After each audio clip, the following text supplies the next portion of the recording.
네, 그렇게 말했어요. 하지만 활용들에 대한 건 다음에 이야기하는 게 좋을 것 같아요. 나중에. 네, 상관없습니다. 지금은 그 법의학자 보고서에 대한 걸 좀 작업했으면 하는데. 짜잔, 가져왔죠. 읽어봤어요? 네, 보기 아주 불편했어요. 특히 이 사진들이. 맞아요. 전혀 유쾌하지 않은 것들이죠. 그리고 21번이나 찔렀다는 게 충격적이었어요. 대단하지 않아요? 그가 말했나요? 그러니까 그게 어땠는지 그 순간에 대해서요. 아니요. 앞으로도 그럴 것 같지는 않아요. 사실 그건 알고 싶은 게 아니에요. 내가 그걸 듣는 걸 견딜 수 있을지도 모르겠고. 그 일을 벌인 장수는 부엌이었어요. 이상하지 않아요? 이상할 수 있다는 거 알아요. 하지만 둘이 그 시간에 거기서 만났던 곳이 바로 그곳이었기 때문이에요. 그 모든 게 아버지가 그에게 한 말 때문이었나요? 모욕해서? 아버지가 걸레라고 했대요. 그 말에 분노했나 봐요. 하지만 나 오직 그 말만 듣고 아버지를 21번이나 찔렀다는 걸 못 믿겠어요. 아무 일도 없었는데 갑자기 그런 말을 했대요. 그 보고서에 의하면 여러 차례 그를 걸레라고 했대요. 공개적인 장소에서도. 네네, 그건 읽었어요. 마르틴은 성매매를 시작했어요. 공부도 그만뒀고 몇 달 동안 일도 했는데 얼마 안 가서 해고당했죠. 결국 어머니가 돌아가시고 몇 달 후에 성매매를 시작한 거예요. 그럼 그래서 아버지가 알게 된 건가요? 그건 확실하지 않아요. 어느 날 누군가 그걸 아버지한테 얘기해 준 것 같아요. 아버지는 그걸 알게 된 순간부터 싸울 때마다 그를 걸레라고 부르기 시작한 거예요. 그럼 그날 새벽에는 왜 싸웠대요? 그 보고서 마지막 접경문에 쓰여있는데 여기 마지막에 있어요. 일요일이었어요. 마르틴이 새벽에 돌아왔을 때 아버지는 물을 마시려고 부엌에서 일어났던 모양이에요. 그를 보고 아마도 이렇게 말했을 거예요. 너는 우유 한 잔 가져올 능력도 없는 쓸모없는 놈이야. 마르틴은 몇 마디 했을 테고 아버지는 그를 걸레라고 부른 거예요. 그래서 마르틴은 포크를 쥐고 21번이나 아버지를 찌른 거죠. 보고서에 의하면 마르틴이 포크로 찌를 때 아버지가 무슨 말을 했대요. 알겠냐? 너는 우유 한 잔 가져올 능력도 없는 걸레밖에 안 되는 새끼야. 진짜 그렇게 말했대요? 네. 사진 몇 장 봐요. 보여주면 좋겠다는 사진들이 있거든요. 그러니까 작가님 생각은 이걸 관객들한테 보여주자고요? 허락을 구해봐야죠.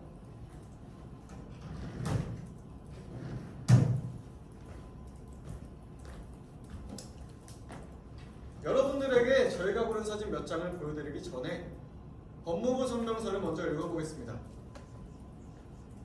법 규정에 연극 무대에서 실제 시신을 보여주거나 시청각 프로젝트로 시신 사진을 유포하는 것은 엄격히 금지된다. 즉, 실제 시신은 무대에 올릴 수 없고 시청각적인 표현도 오직 얼굴의 3분의 2가 검은 사각형으로 가려지고 이미지 투사에 앞서 관객들의 해당 이미지가 무엇인지 알게 될 때만 승인된다. 좋아요. 저는 관객분들에게 저희가 고른 사진 3장을 모니터로 보여드리려고 합니다. 만약 보기 싫어서 나가고 싶으신 분은 지금이라도 나가실 수 있습니다. 혹은 눈을 감고 있거나. 시간은 1분 정도 소요될 거예요. 혹시 나가고 싶은 분이 계실까요? 좋습니다. 이게 첫 번째 사진이에요. 이 사진에서 가장 흥미로운 건 몸 전체에 나 있는 자상량을 분명히 살펴볼 수 있다는 점입니다. 또 그 상처들이 고통과 괴로움을 과장해서 보여주기 위해 그리스도의 몸에 난 상처를 그린 플란드르파의 그림을 연상시킨다는 점이에요. 이 두 번째 사진에서 가장 제 시선을 사로잡은 건 지금은 보이지 않지만 아버지가 눈을 뜨고 있다는 겁니다. 모르겠습니다. 저는 한순간도 그가 눈을 감지 않았다고 생각합니다. 자신의 죽음을 전부 목격한 거겠죠. 그가 눈을 뜬 건 자신의 살해 장면 내내 그가 관객으로 참여한 거라고 생각합니다. 세 번째 사진에서 가장 이상한 건 마르틴이 아버지를 죽이고 낮에 경찰에 신고하기 전까지 여러 차례 냉장고 문을 열고 물건을 꺼냈다고 고백했다는 거예요. 모르겠어요. 아버지의 시신이 기대있는 냉장고 문을 여는 아들의 모습이 인상적이었어요. 좋아요. 이게 다예요. 대낮에 경찰에 신고했다고요? 오전 내내 아버지 시신과 같이 있었어요.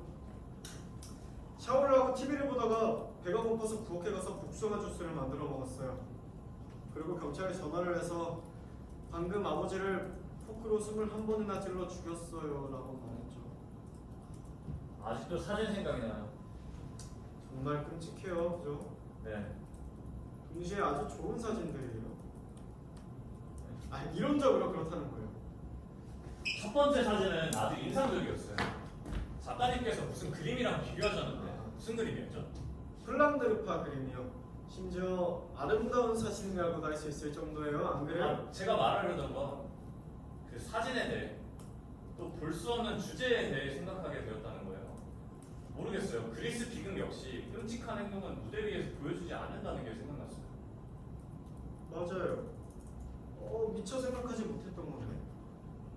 사실 그리스 비극에 대해 말하자면 이제 코로노스의 오디푸스 작가가 이 단락을 발견했어요. 이걸 읽을 때 그쪽이 오디션 날 내겠던 말이 생각났어요. 어쩌면 소포클레스는 같은 주장을 했어요. 가장 주목할 점은 오이디푸스에게 직접 말하겠다는 거예요. 한번 읽어볼래요? 그 밑줄 친 문단이에요. 만일 내가 아무것도 모르는 상태에서 아버지에 대해 반란을 일으켰고 내가 무엇을 하고 있는지 전혀 몰랐고 또 내가 죽인 사람이 누군지 모르는 상태에서 아버지를 죽였다면 내가 왜 의도하지 않은 범죄로 벌을 받고 비난당해야 하는 겁니까? 만일 길 위에서 누군가가 당신이 방어하기 전에 당신을 죽이려고 갑작스레 접근했다면 당신을 죽이려 한 사람이 당신 아버지가 아닌지 생각해 볼 수 있겠습니까? 아니면 서둘러 자신을 방어하고 공격하겠습니까? 살아있다면 당신은 그자가 누군지 알아보려는 절망적인 상태에 빠지기보다는 그를 공격할 것입니다. 나는 아버지가 살아계셨다고 해도 아버지의 영혼이 나를 반박하시지 않을 거라고 확신합니다. 마지막은 정말 멋진 문장이에요. 그렇죠? 나는 아버지가 살아계셨다고 해도 아버지의 영혼이 나를 반박하시지 않을 거라고 확신합니다. 정적이죠. 제가 오디션을 작가님께 말씀드렸던 거예요. 오이디푸스는 100% 존속살은 아니다. 맞아요. 하지만 소포클레스는 그쪽보다 훨씬 더 멋있게 말했죠. 왜 그러세요? 내가 더 멀리까지 갔어요. 그가 말하는 건 우리 모두 우리가 모르는 사이에 아버지를 조금씩 죽인다는 거예요. 그럴 수도 있겠네요. 모르겠어요. 가장 이상한 건 그의 경우가 아주 혼란스럽고 헷갈리는데도 항상 존속살해의 예로 여겨진다는 거예요. 맞아요. 분명하지 않은 것들도 있어요. 난 이런 일이 우리 모두에게 일어난다고 믿어요. 결국 우리 모두 오이디푸스처럼 모호한 태배를 가지고 있는 거죠. 그거는 혼란스럽고 어두운 곳, 이해할 수 없는 영역 같은 거요. 태배랜드 같은 거요. 어떤가요? 태배랜드 들었어요? 방금 제목이 떠올랐어요. 어떤 제목이요? 이 작품 제목이요. 태배랜드요. 테베랜드요? 모르겠어요? 난 좋은 것 같은데. 5시에요. 시간이 다 됐네요. 그럼 들어가봐요. 먼저 가보겠습니다. 조심히 들어가요.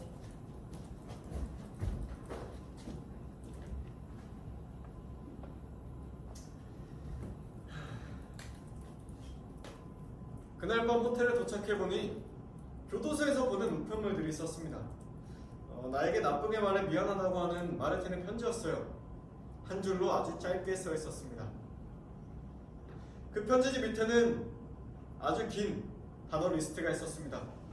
제가 요청했던 농구 용어가 적힌 리스트였어요. 이겁니다. 아주 좋은 목록이죠.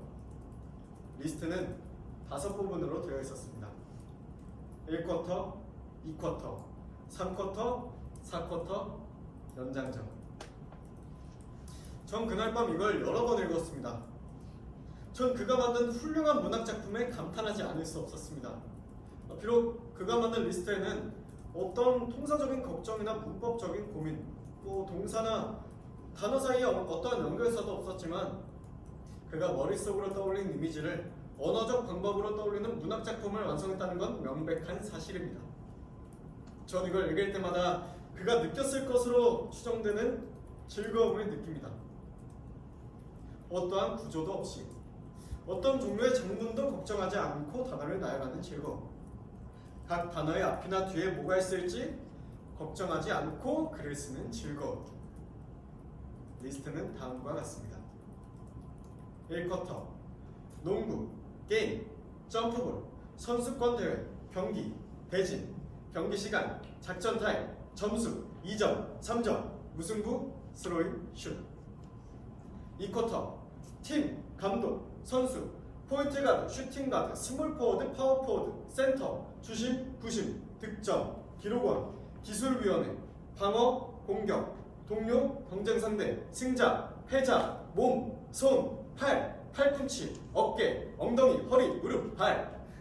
3쿼터 패스, 체스트 패스, 바운드 패스, 원핸드 패스, 언더핸드 패스, 비하인드 패스, 오버핸드 패스, 슛, 점프슛, 자유투, 레이업 슛, 덩크슛, 드리블 컨트롤, 방어 드리블, 대인 방어, 혼합 방어, 압박. 4쿼터 규칙, 위반, 반칙, 개인 반칙, 공격자 반칙, 탈락, 테크니컬 반칙, 홀딩 반칙, 블로킹 반칙, 푸싱 반칙, 페널티, 징계, 베이스라인 스로잉, 자유투, 탈락, 실격. 연장전, 농구장, 코트, 센터 서클, 방어존, 공격존, 경기장 규격, 엔드라인, 자유투라인, 3점슛 라인, 제한구역, 공, 백보드, 라커룸, 스코어보드, 샤워실, 관객석, 관객, 휴식, 하프타임, 시간 간격, 휴식 시간.